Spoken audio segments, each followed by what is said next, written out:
You are listening to the Level Up Your Gaming Podcast, episode 84, bringing in elements from other game systems. Today we talk about incorporating other game systems in your main system of play. We discuss how to bring in story elements and make them fit into your current system. We also discuss how to bring in mechanics and adjust them to make them fit in your current system as well. If you'd like to participate in the discussion or leave us feedback, you can contact us at levelupyourgamingpodcast@gmail.com or find us on Facebook at facebook.com/levelupyourgaming. If you like the content and want to hear more of the show, subscribing will ensure you don't miss an episode. New episodes come out almost every Wednesday. Also, please review, tell a friend about the podcast, or share with your gaming group. Now sit back and enjoy the episode. Welcome to the Level Up Your Gaming Podcast. My name is Aaron, and joining me in person, he mishmashes a bunch of games together to execute his story, Jared. It's the truth. It is the truth. So, I'm not going to beat around the bush this week. I know what the topic is, and now I'm excited to talk about it. The reason I'm excited to talk about it is, our topic for this week is mishmashing game systems together to create your game. Why I'm so excited about that is because I'm currently in the process of doing such. Okay. Oh, come on. You haven't noticed that the overarching D&D themes that seem to be marching into our detective series, like the dwarven fucking village? No, I know that you did a lot of research into like Moradin and like all that stuff from D&D. Yeah, I'm welcoming more high fantasy characters into our game because I love White Wolf to death. But you got vampires, changelings, werewolves, mages, hunters, ghosts, mummies. Thus endeth the list of things that you can use. There is a plethora of shit out there that is just freaking amazing. There are amazing authors doing amazing things with different games. There's amazing artists that are creating pictures that are so inspiring that they've inspired whole gaming systems and television shows. I'm speaking specifically about Tales from the Loop. That came from if I'm accurate, which, be damned if I'm not. Shit happens in the hood. The hood. Worked 8 years in the hood. All right. I'm allowed to say that. When you chase down gangbangers for 8 years, you're allowed to say that shit happens in the hood. Because it really does. So, but I feel like, some of my stuff actually, this need, this desire, this love of mismatching games actually comes from our gaming history. We've talked about how when we started off, we did start off with Heroes Unlimited and then moved on to a system called Rifts, which is created by Palladium Games. Rifts is the ultimate mishmash of everything. That's true, because their settings are kind of all over the place. Well, think about it. If you pick up Rifts England, it's Rifts England, it's got like all the fantasy creatures in there. But if you pick up Rifts Canada, if you pick up Rifts Australia, they have mutants, like Mutants Down Under style. Well, they had all those different books. I mean, we had people playing all sorts of different races. We had people like aliens and Yeah, and it goes further. If you go into Rifts, world books, you've got Phase World, you got a whole empire out there, and Rifts really welcomed you to take elements of magic, technology, mundane horror. They really welcomed you and gave you everything. It's a shame because Palladium really went down because of its, in my personal opinion, I think it was their owner's ego, unfortunately, because they had something and they had a business, and had the business been able to grow or change minutely, but I think management kind of took them in the wrong direction. I know they got involved in a lot of lawsuits, pretty much just pointing fingers at everyone saying that was our idea first, and it's like, bro, calm down.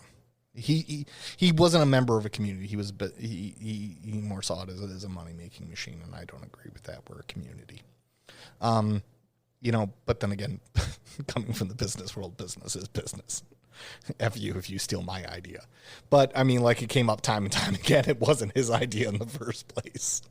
He continually lost, I think, according to Wikipedia. But the idea of opening up your world allows your players to have new and interesting experiences. Now, when you're mismatching, the first thing that I do want to talk about is bringing in the single element from one game. I'm going to talk about systems later because I have done that. You know what? Actually, I'll talk about systems first. We've talked about the individual element because we've talked about it in our home brewing. Well, yeah, but I'm talking about like how to actually bring in other systems, because like, look, you looked at me and were like, oh, you are bringing in more D&D related stuff when I said there was a dwarven freaking village. Well, yeah, I did it so minutely. I peppered it. But your key to it was bringing in the story elements of it. Yes. It's still just the dwarves were still just the White Wolf characters. They're just, you had story elements that brought them in. And I want to bring in more. I want to bring in a lot more.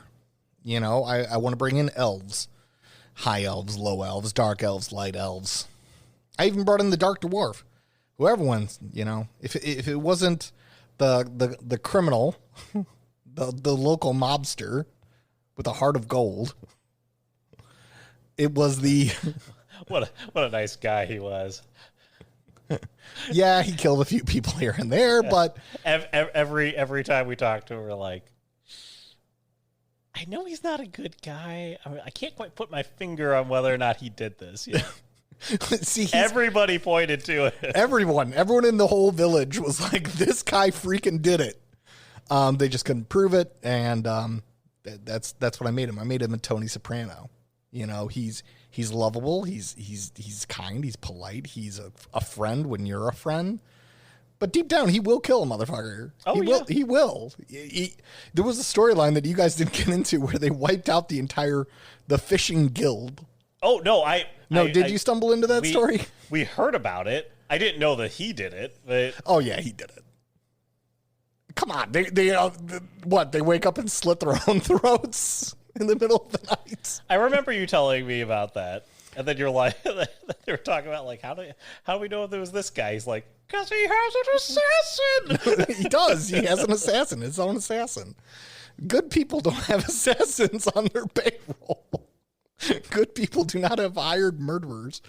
But the trick is when you are wanting to incorporate more or different story elements. So I'm going to pose a hypothetical situation because I've played around with this a little bit. I've put it in my cup and I shook it around and, dumped it out and screamed nothing because it wasn't a Yahtzee. So I decided I would move on from this.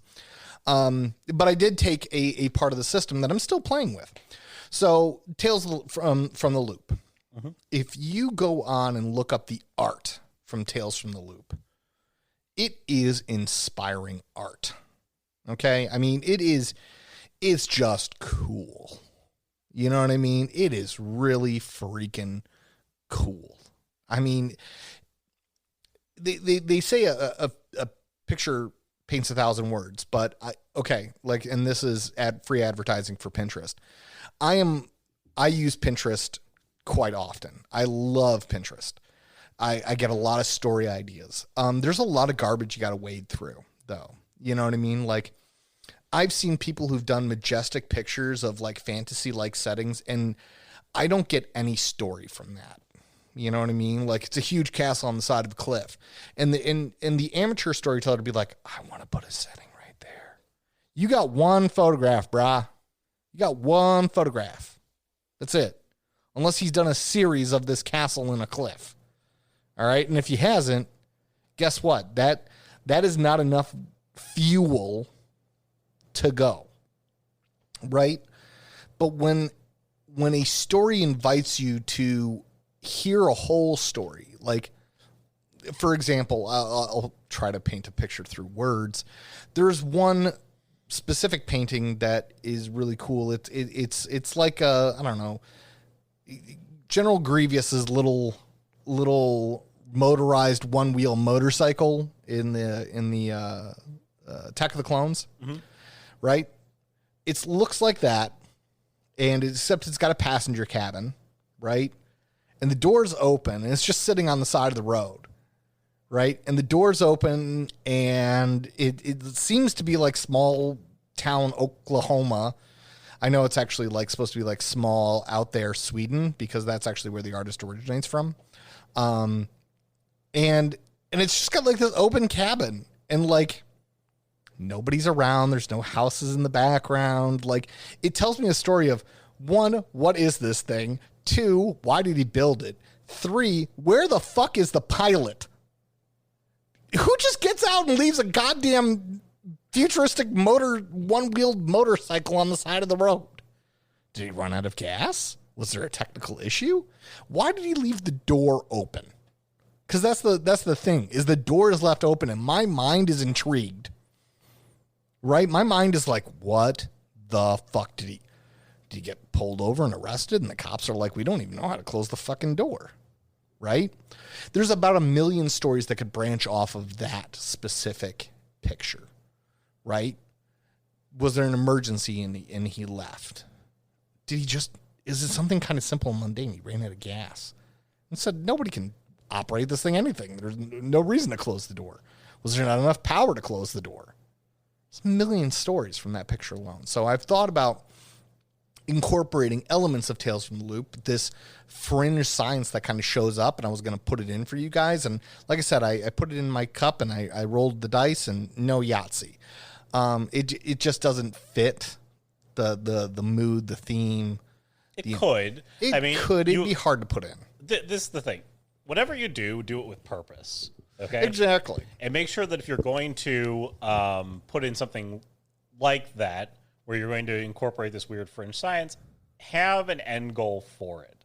Because if you're just doing it and then you're like, I'm just doing this because it's kind of cool this time. Yeah. Okay? Random isn't cool. Okay? Because your players are going to latch on to the thing that they think is cool. And if it has purpose down the line and it pays off down the line, your players go like, whoa, you're a fucking wizard. Yep. You're a wizard, Jared. There will be payoff down the line. So you just have to pay it off down the line is the point. Like you just can't put in elements from a story because you think it's cool for no purpose. Exactly. And you know, that's why the Tales from the Loop sort of didn't fit. The element of high science, I have thought about bringing into our science fiction. I have thought about bringing in. It would fit. At the moment, that would actually work very well. You see, effectively what Jared gave us at the start of this game was a TARDIS. Yes. Okay? And it was interesting because it was a big leap in terms of where we went with the investigation series as a whole. Okay? And it pull the curtain back here a little bit here. It started off where we didn't have a title for what the first one was. We didn't even have a title. It was called the Detective Series. It's called the Detective Series, spawned off by, you know, sort of the imagination of your brother. That was his desire, was to play that type of detective noir.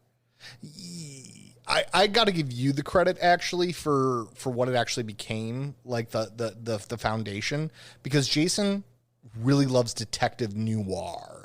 Yes. He wants 1920s. You got the fedora and the trench coat pulled up and the cold wind and the saucy dame across the that's street. exactly what he wanted. He wanted something very Cthulhu-esque, and like, we probably should have just played Call of Cthulhu. I mean, honestly. No, honestly, I think he kind of likes the thought of Cthulhu a little bit, but like when it comes to his noir detective, like my brother loves noir detective. Okay, that is a passion of his. All right, like he wants straight up Humphrey Bogart Casablanca sort of shit. Okay, like spies and Nazis. That's what my brother deep down wants. Ugh, excuse me. That was gross. But anyways, when we came up with the second part of this game, and again, it wasn't as good as the first part of it, but the second part of the game was what is this the continuation of? Because the logical step that we wanted to take it was that as the investigators start, we eventually dubbed the first game The Door. Yep. Okay, which was you're standing at the entrance to whatever you're trying to get into. And it was us brushing against the supernatural. It was us brushing against the supernatural. We're seeing like the reflection in the water. We haven't stepped into the water yet. Yep. And then the next part of it was that we called it the passage. Yep. Okay. And we're walking through the hallway. Where we go, we do not know. Okay. And then finally we end up here, which is the chamber. And because of the way that we kind of arced into this here, weird can happen in the chamber. Okay. Because we've established that the players understand supernatural, paranormal. Well, and it also goes to, in the first series, it was that there was always something mundane that we got hired and you found out that something supernatural was part of it. Yes. It always turned into, it was a little formulaic in that sense. In the second part, it was like we knew it was going to be supernatural. Well, it could have been either or. Yeah, but like we kind of knew, and even the characters kind of knew that like supernatural was going to be involved. Well, the purpose of it was that the organization had evolved from this organization taking mundane cases that lead into the supernatural to they've had enough experience with the supernatural, and your character kept writing books about his experiences. Yes, he did. That you became known, the organization became known to be this organization that can handle something that maybe is supernatural. So it was more like ghost hunters, Yes. like it could turn out to be nothing, quote unquote. But it was probably something. As we always took the angle of it's probably something. And now in the third series, we actually get hired by the supernatural. I mean, come on, the auction hired by the supernatural. Everything old is new again. The Dwarf Village hired by the supernatural. And straight up hired by them. But that's where we wanted to get to. That's where we wanted to go. That's where we wanted to go, and we wanted to be able to incorporate those story elements of being part of, which is something we hadn't done there in the past. And again, then you have this. You've given us this TARDIS, which is effectively what you gave us at the beginning of this game. And that gives you sort of carte blanche because we don't know if it can travel through time. You don't know. You don't know shit about that house. I got plans for that house. We haven't established exactly what it can do. Yeah. But we have given it the loose ability to basically travel through, it's got the mage correspondence. It can just jump anywhere in the world. It can. It can go from point A to point B instantaneously. And really, I love the aspect of the house. It's powered by this mysterious power source, and in the map that I actually created, there's more lower levels. So like if you look at the staircase continues going down despite the fact that I only made it to like the first basement, right? There is a second basement underneath, and there's a third basement underneath that. How many basements there are, the players have never explored. And granted, I have never written that story yet. I haven't written it yet. I want to write it. I know what I want to do with it. But there's the lovely part about the game is that you kind of get to make your own stories. And you get to explore the things that you really want to explore, which is where this concept of, and bring us back to our topic here, because we did get off topic a little bit. But bring us back to our topic. This is the concept of, you said you want to incorporate maybe like high science fiction, right? Science fiction, high fantasy, or like high tech stuff in there, and it's possible because we've sort of established these rules. And again, the rules of the table at the moment are, and the rules of the GMs are, just don't step on the other GM's toes. Yeah, and that's what I love about our game. Like literally, that is the only. Like Aaron has a new game that he's doing that I've fallen in love with, and he's gonna kill off an NPC that I created games and games ago. And he asked me, he's like, "Hey, if somebody related to this one NPC is gonna die, are you cool with that?" I was like, "Fuck you! Whack who you want to whack," I'm just making sure because I mean you put the effort into kind of creating them in the organization. Mm-hmm. Well, I mean not truly the organization, but like that NPC. Well, I left the organization shadowy. You'll notice it's something that I've kind of been doing is planting.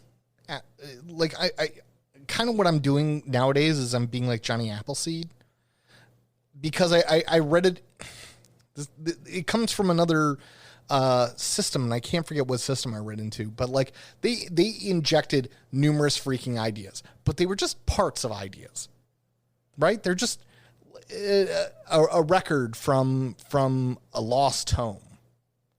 They welcome you to make up the rest of the story. They welcome you to say what the fuck happened, which is great. That actually gives you this kind of compelling thing where like you get to pull in. This is again tying it back to our actual topic that we're talking about today. We're really bad at that. Oh yeah, no, we're really bad at that topic today. But the thing that you get to do then is you get to tie in these other elements. It's unlimited freedom. So effectively, all we're doing is we're running the base game system, and we're saying, you know what, we haven't ever done D&D. We don't like the system behind D&D. It's the combat that just. Yeah, we don't like the combat system behind D&D. But you do like high fantasy stuff. I do. Okay? I mean, or you like low fantasy. I mean, like, you know, I don't know what the difference between high fantasy and low fantasy. Low fantasy is no magic, basically. Fuck that. Or like a very limited magic set. So I guess the way Game of Thrones starts is low fantasy. The way it ends is high fantasy. Okay. I got you now. Like magic's kind of like somebody knows. Yeah, like magic awoke in the world. Gotcha. So you went from low fantasy to this high fantasy. Okay, so yeah, I like elements of low fantasy and I like elements of high fantasy. But yeah, getting back to our topic, how do you implement this, right? So you look at something that's inspiring to you from a different system, let's say Tales from the Loop. How I would have gone about, had I decided that was a direction I wanted to pursue. So the first step is accepting the freedom to do anything you want. Okay, that is the harshest step. You are your own harshest critic. I'm gonna put that right there, because you're gonna say, I do White Wolf. I'm doing vampire. There cannot be a cyborg in vampire because I've read the vampire book backwards and forwards. There's no such thing as cyborgs. What about a hit mark, Sharon? Well, fuck you. All right, so there's cyborgs in Mage, which is blow me. All right, you know what? Good point. Well said. But let's say you're running straight vampire. There is no cyborgs in vampire. That's true. The thing is, guess what? The golden rule of gaming always has been is the rules are flexible. That's almost look at every gaming book. They will almost always tell you these are polite suggestions. They're more like guidelines. Love Pirates of the Caribbean. Great freaking set of films. You know, like, and that's what it is. It is more of a set of guidelines.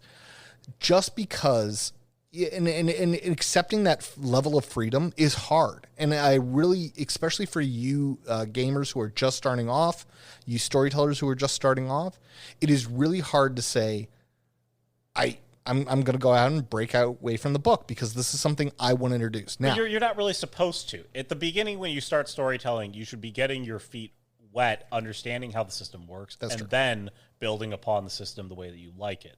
It took us years. It took us over a decade to break out of just vampire, werewolf, mage, hunter.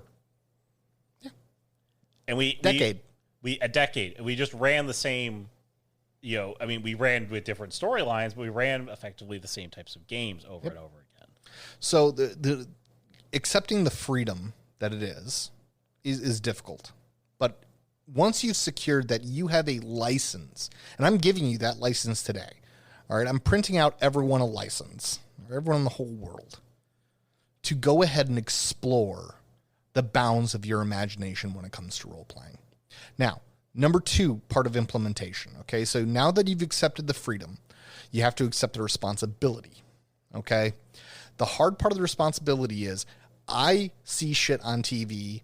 I see stuff in art. I see stuff in that I read that I want to immediately implement in my game. Guess what? It won't work. It's the analysis that I ran on Tales from the Loop. When I read that book, I was captivated by the art. I was captivated by the system. I was captivated by the story. And I was like, oh my God, I got to put this into a game. But I stopped. I sat down. I analyzed. Does this hit my mood, my theme? Is it what my players are looking for? Is it what I'm really looking for a long-term thing? Right? And the answer just kept popping up. Nope, nope, nope, nope. And guess what? I took the responsibility of saying, it's a really cool book. It's a really cool idea, but it's not going to work. And that is being a responsible GM, is realizing the limits of some of your story. Now, if I want to do Tales from the Loop later in a different game, I can totally do that. I can. I have the license to do it when it's appropriate. It has to match the theme of your game. Exactly. And right now, Tales from the Loop, trust me, it would not match the theme of our game, which is small town science gone awry and exploring the mystery and wonder as children. No, that's not going to work. I mean, again, my players like to pull their Glocks every once in a while. We do. Tales from the Loop does not welcome a Glock. It doesn't. Think more Stranger Things, okay? When was the last time you saw? Well, there's actually a few episodes with guns in Stranger Things. Never mind. But so that's step 2, freedom, and then you have to take responsibility. Now, once you've accepted responsibility, here's my big thing about implementation, right? It has to be paced. All right. There is everything inside of you that once you've said, yes, I can do this, and then, oh my God, it will actually fucking work, you are going to get super excited like I do. I get super excited when I'm like, oh my God, this will work. And then I just want to start typing and tippity typing. And then I'm building whole freaking worlds. And I've created a 47-page document, which is actual and honest God truth that's full of NPCs. Right? And I want to interject it right now, because I'm excited about it. You have to slow. That is one of your biggest mistakes as a GM. It took me, actually, that's what changed me from being a bad GM to, I guess, an okay to better than okay GM. Okay? Is learning I don't need to make the players do the thing right now. Doesn't have to be right now. It doesn't have to be right now. It can be later. You have to let the players kind of work their way into it slowly, because then the players invest themselves in the process. If you just make them do it now, the players always go, this isn't what I want to do, so I'm just going to do it, get it done with, and be done with it. And then you're going to realize, like, 4 sessions later, when they have killed your main necromancer, because you've been forced them to fight the necromancer, track down all the little clues about him, okay, your players will do everything wrong to get there. Yes. Okay? They will break your story to get there if your players are not given the grace to kind of work their way through your world, discover what is happening, and then become, the heroes you want them to be. Right. And you can look at this in basic writing, right? Very few authors, television, movies, yada, yada, simply drop the person into the world, right? Into the strange situation. It comes upon them like that. Look at any horror movie, right? There's a buildup. Okay, let's take, I don't know, The Ring, right? First they start seeing it in the mirror and shit, and it starts freaking them out. You start hearing that sound. I can't make it right now. If I prep my throat for a little bit and like gargle some salt water, maybe I could do it. But these are the lengths that I do go for my players that they don't know about. Like that I will actually artificially modulate my voice to make authentic things. I've done it. I have done it. So the thing is that you have to welcome them in slowly. Now, there's two reasons that I always recommend pacing myself. One, it's just good writing, right? There's a build-up before, there's rising action and then a climax and then falling action. But that also includes introducing new elements to your game, like the cyborg, right? Maybe in your vampire game, it starts off with a vampire that has gone missing. They never even see the cyborg, right? They find out that he went to a darkened alley and they find his ash and bones. Well, we fucking found him. Okay. Maybe there's a piece of metal left over. I don't know.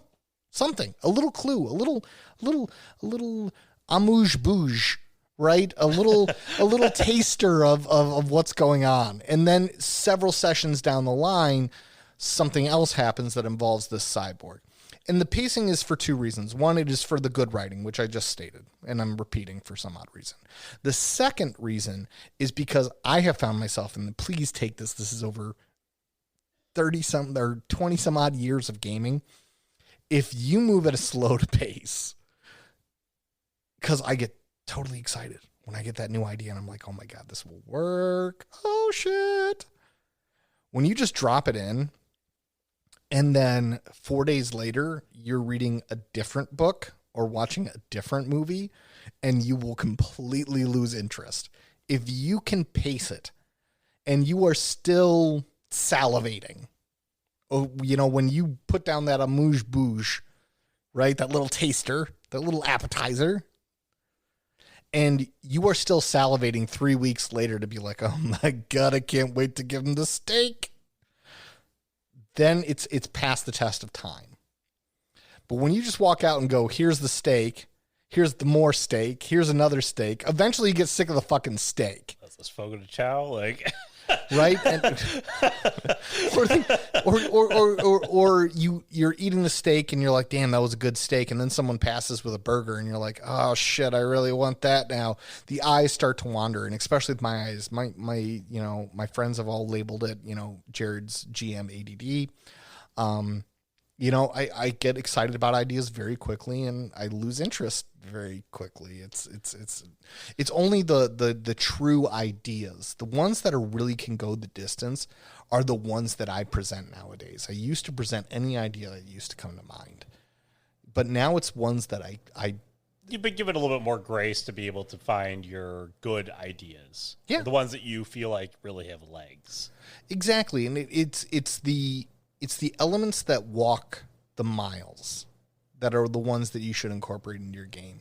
And if you find out that, like, oh man, I watched Buffy the Vampire Slayer and saw this one badass villain, and I want to incorporate that kind of thing into my game. And if you don't have the patience to wait it out and properly write it in, probably wasn't something you were too terribly interested in the first place. It was probably just something that you saw and went, huh, neat, in your subconscious. In your, forward thinking, you're like, oh my God, this is the greatest idea ever. So in your subconscious, you were like, huh, neat. Yeah, I mean, so again, I want to bring us back to the topic here. I mean, this is... It was on topic. It was on topic. It's about bringing the elements in here.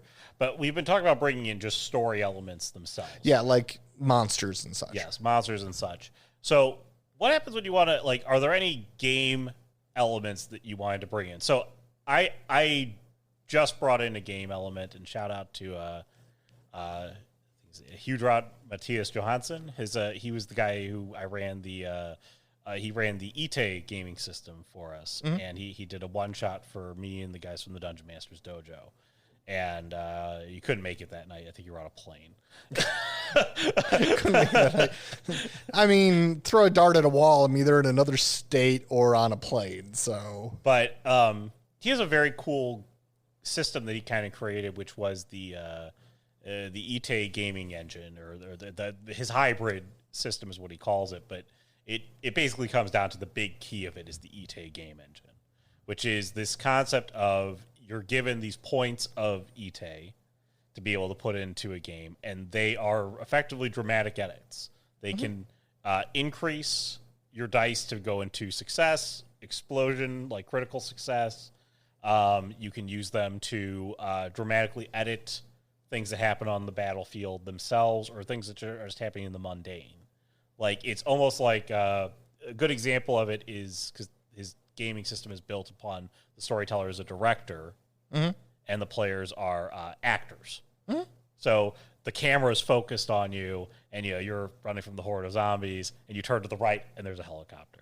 And like, well, in the ETA system is parallel to what White Wolf came out with their adventure series. They had a dramatic editing with inspiration points.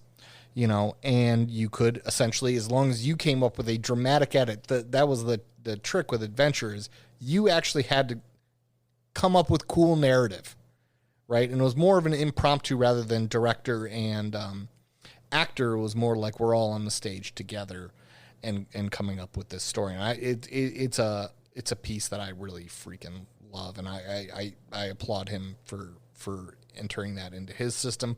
I think we need more systems to do that nowadays, to welcome the players to be actually creating story rather than just playing in one. But that's a cool piece that I gave Brian effectively a point of that at the start of our game here, to see how that would kind of play out. I didn't know how it was going to play out because you guys I got super cautious players, and I don't know how it plays out in a long, kind of protracted game. I love how Brian used it, though. He used it perfectly. He used it completely in character. He used it to change the fate of effectively somebody who was dying. Yeah, Aaron had made the rules call, like, yeah, you guys try first aid, but it just don't work. And Brian's like, I got to spend the point. Like, it's in character. This is, if my character was given the choice to change something, this would be something he would use it on. And it was really cool. And I assumed during your maintenance period, because I'm sorry, tonight I'm going to go see the lady who was stabbed and ask her about her attacker. I really hope you prepared for that. I really hope you have. Because I want a description, damn it. I want him down to his eyebrows. He had very aggressive eyebrows. But no, and I've done it with other things. Like, I will say this about White Wolf. It's not very good with, like, I don't even know how to describe it. Environmental factors. So too cold, too hot. That was actually something that I went through about half dozen D&D books to find what they had done with cold and hot, right? How they... Temperature extremes. Exactly, because I did it for the Red Lake game, where it was blizzard conditions for most of that game. It was not only blizzard, but abominably cold. So much that Ken had the self-heating jacket that was battery powered. Yeah, he did. He did. So I went to D&D to look what they did, and I simply said, okay, what's the White Wolf equivalent of this, right? And it helped me balance it out, and I was able to make those very specific rules for that very specific game. There's effectively 90% of what you're going to do when you bring an outside piece in is you're going to find the rules that you are missing and gap fill them into your system. Okay, and just make sure that they're fair and applied evenly across your system. And that's the big thing: are they fair and are they applied evenly? Like something I would encourage. Be open to changing them. Like if you run it and you go like, I just did a car chase, and you go like, that was way too easy for the players. Yeah, it sucked. There was no drama in it. It was just like, I might as well have just told them they succeeded in the car chase. I mean, like that's enough for you to maybe want to change things. Notify them of the rule change, though. Yes. You can't be like, all right, guys, we're going to do it new now. Yeah, at the end of the session, go like, listen, I brought that in. Like, I just want to say, like, I'm probably going to tweak some of that. So exactly. Or when you get into the next session, be like, hey guys, we did that car chase scene, and I've changed those rules again. Here are the new rules. Let them read the rules, okay? Let them offer their input too, because this is your gaming table. It's not like you had good rules for it to begin with. So exactly, your gaming table can offer you insight. They can offer you help. They can be like, you know what? Actually, you should do it this way, and you're like, holy shit, that's like 40 times better. You'll see the gaps in what you're trying to do. Exactly, and so when you're taking in system, I find taking in system elements, you can really drop those in very quickly. It's not like story elements where you have to take that prolonged kind of walk. System changes you can really kind of make on a dime, just in alerting your players ahead of time that, A good system element that you brought in was the Just Say Yes. Oh, I fucking love that. Okay, that was from Blades in the Dark. Yes, from Blades in the Dark. Actually, I have loved it. It is really tough to not just have you do all the rolls right now. Right? And I try to still kind of sprinkle in some rolls here and there because I want to still make the rolls help build tension. They do. Whether or not that's what they're designed to do. Whether or not you know what the outcome of your roll could be, the rolls help build tension. And it's harder to do that. It's really, really hard if everything you're capable of doing just comes out. So exactly. And I totally forgot that I brought that in from Blades in the Dark. I love it. The Just Say Yes is so fucking good. And so I've gone back, I've done sleep deprivation rules. I looked that up from another system. And when you're really trying to find rules for this, like when you're finding where your system lacks, Google is a wonderful tool. Typically what I'll type in is tabletop RPG, and then I'll just type in the rules that I'm kind of looking for, like sleep deprivation rule, temperature extremes rule. And then it gives me a wide variety because, some people have done it for D&D. Some people have done it for, I don't know, White Wolf. Some people have done it for this. And it gives you a variety of really what the world has to offer with that system. And you might, find something really cool in one system. You might find it in another, and then you're incorporating it into your own homebrew. So some good stuff right there. Do you have anything else you want to add to this one, Jared? No, I'm pretty satisfied. All right. Well, if there's some things that you've incorporated from other systems, or maybe some things that homebrewed, or there's story elements from other systems that you've liked, or you've had success with this, go ahead and contact us at levelupyourgamingpodcast@gmail.com, or you can message us at facebook.com/levelupyourgaming, or just follow us on the page. You can comment on the post there. Also, we are on YouTube, so smash that like button with a sword or maybe a Glock. Who knows what you'll mix in? Excellent. And go ahead and review the podcast on your favorite site, Apple Podcasts, Podchaser, two good examples. Share it with a friend. Word of mouth, I'm assuming, is probably one of still the best ways to transfer this. Give it to your players. This is something I think that they might be able to find interesting as well. So, anyways, it's going to wrap us up for the week. For Jared, I'm Aaron. Have a great week, everyone. Have a great week, everyone.